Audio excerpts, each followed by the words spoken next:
Hello, I'm Nabi Backfield. This is Ethics and Application, and I'm just going to be talking about ethics and teaching, supporting all learners.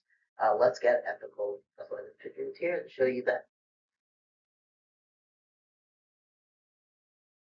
Yes, the importance of ethics in education. Make sure that you develop the student's character, and this means that you're going out with the student, that you're making sure that they have a good structure, making sure that in the classroom they're able to carry a good character and go through the classroom.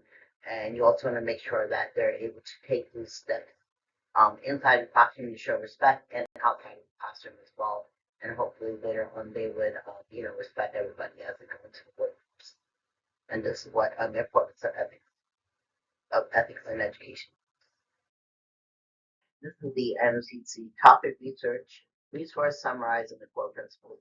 Confidentiality means that only one person can see your information. You don't want other people seeing it, and there's schools accountable for who gets to see this information, along with the parents and for the school and in another impact environment as well.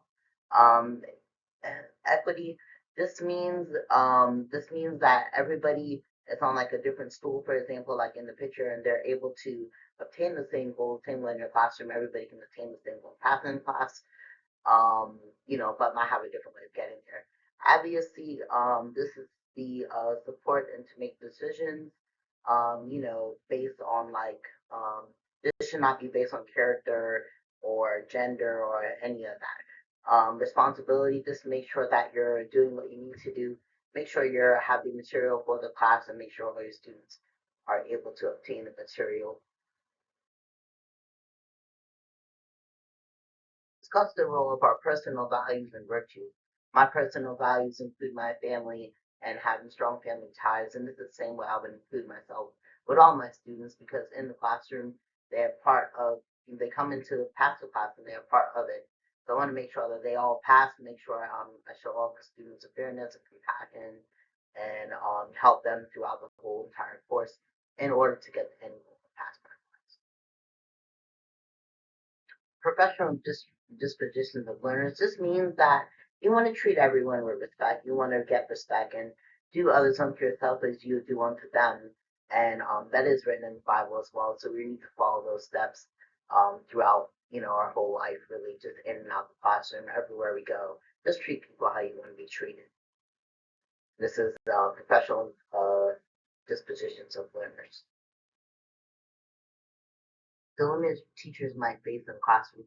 When a student is using a cell phone, that can be a distraction or a dilemma for a teacher.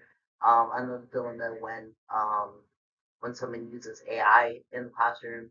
Another dilemma could be someone yelling. A dilemma that I faced particularly was when the student had used AI on a paper. Pros and cons on how to avoid a conflict, like in my example, when the student used the AI, you can support the student by just not saying anything. You well, you can support them by avoiding the conflict. The con of that is you're paying favoritism. Your student's not really learning anything, and you're doing the disgrace to yourself because you're not supposed to be praising a student that use any cheat.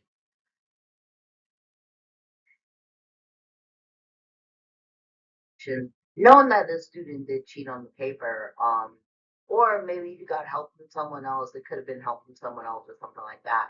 But I wanted, like in this situation, you want to make sure so you can have the student stay back and talk up to the classroom about it.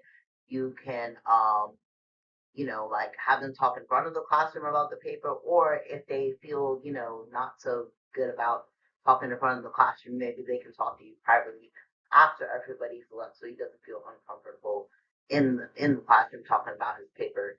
And maybe he did do it, maybe I did it, but we won't be sure until we take a course of action.